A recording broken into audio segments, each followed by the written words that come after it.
Guys, welcome back to our 5-part series here on the hub and the spokes, the big wagon wheel of your business. So, and the video we posted before, the previous video, we were talking about marketing. So go check that one out. If you haven't watched it yet, watch them in order.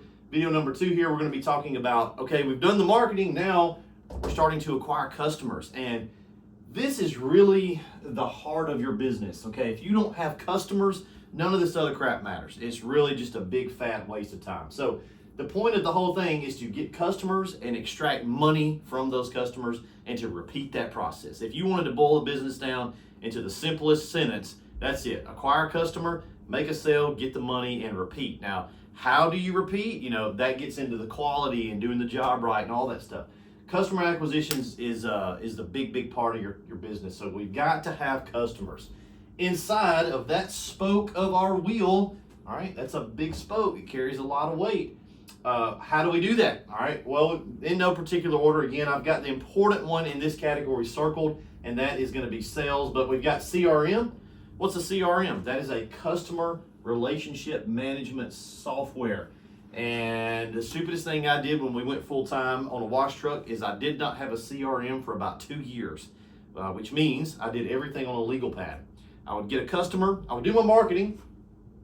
That would inevitably lead to customers calling us, emailing sometimes, Facebook messaging, whatever it was, comments, interested customers. And I would acquire them, write their information down on a legal pad, make my schedule for the week, and then I would ditch the legal pad. It was just, I absolutely look back at that and think it was the dumbest thing. How could I have been so stupid? So a CRM is going to do a lot of things for you, but the biggest thing that it's doing is it's compiling all that data into one place, and it just makes the customer experience a lot easier for them, and it keeps your data in one location. The one we recommend is QuoteIQ.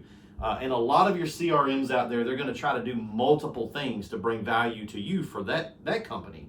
So there may be other features in there you can use. QuoteIQ is really good at remote quoting, which is part of that life cycle, but CRM there, again, QuoteIQ, go over and check it out in the App Store. We like it. You can do a lot. This will take a lot of mental bandwidth off your plate because you're not doing everything analog. It's sort of, it's automatic. A lot of that stuff is just automatically done, and it's just going to keep you from losing your mind. So usually CRM in this spoke, CRM. It's almost mandatory. Like you can run without a CRM, but it don't make any sense to. They're very cheap. It don't cost no money. Number 2, and this one I've got circled. That's the important one. The biggest important one in this category is sales. You've got to have sales. You've got to have the ability to sell. We've had guys come and buy equipment, and they can't talk. A lot of dudes, if you're watching this, you're probably a dude. My audience is about 98, 99% guys.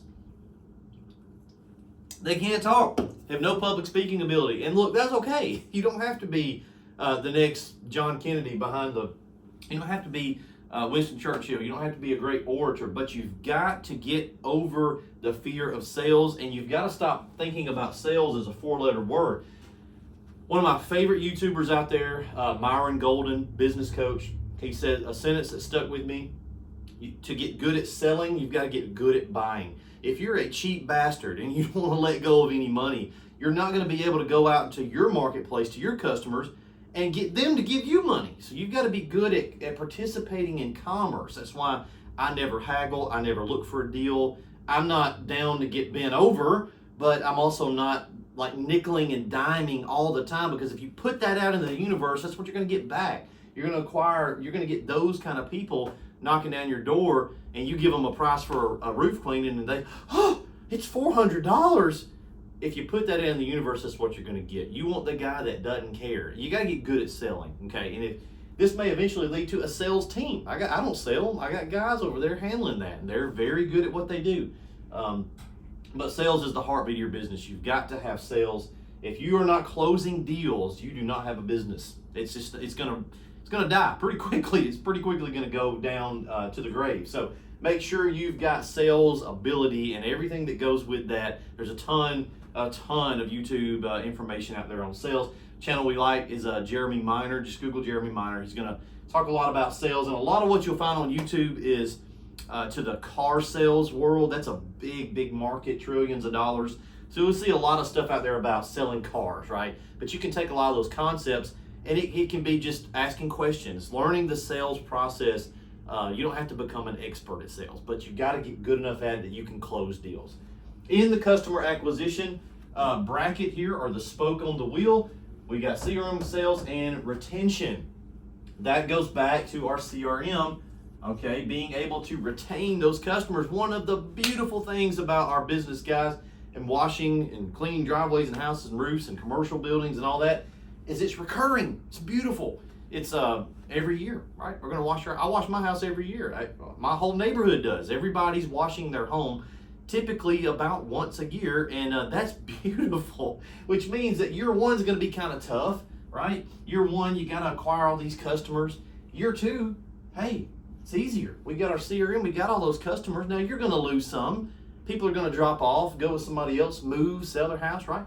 Year three, it's even easier because a big chunk carries over as long as you're doing a good job. And we're going to get to that in a minute. This one feeds this one. Year three, year four, we got a saying in the inner circle. That's our private Facebook group. Year two, the saying is year two hits different. It's sort of because you figured a lot of this stuff out in year one and you'll make a ton of money in year one, but year two, you're sort of running in your stride now, right? Your recurring customers are coming back, and in your CRM, you can send out a blast email to all of them because you've got their email, and you can stir up a lot of business really easily. These people already know, like, and trust you, so that's a big deal. Customer retention. Make sure you're retaining customers. A lot of guys will do, I've never done this really, but they'll do simple things like after the sale, after they go out and do the wash job, 2 weeks later, they'll send a little brownie and a card or whatever, a thank you around the holidays. That stuff really does matter because they're going to use somebody. You just got to make them like you, which means doing a good job. That's a given. You're going to do a good job, right? We're not even going to be here if you're not going to do a good job. But these little things that make the customer experience smooth, your pricing is good, you're not gouging them, but it ain't cheap either. It's right where it needs to be. A high quality customer wants to work with a high quality business. So customer retention. Qualifying your customers, that's a big important one there.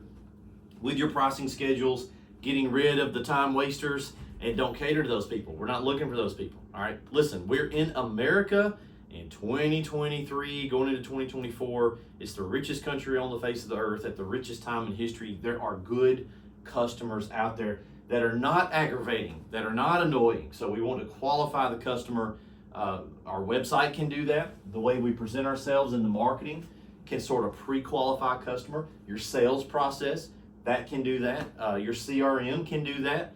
There's a lot of barriers. We don't want to make too many barriers, but we don't want to just be easy to walk in and mess with our day either. There's I got a Breitling on. There's a company up in Atlanta called Swiss Watch Expo.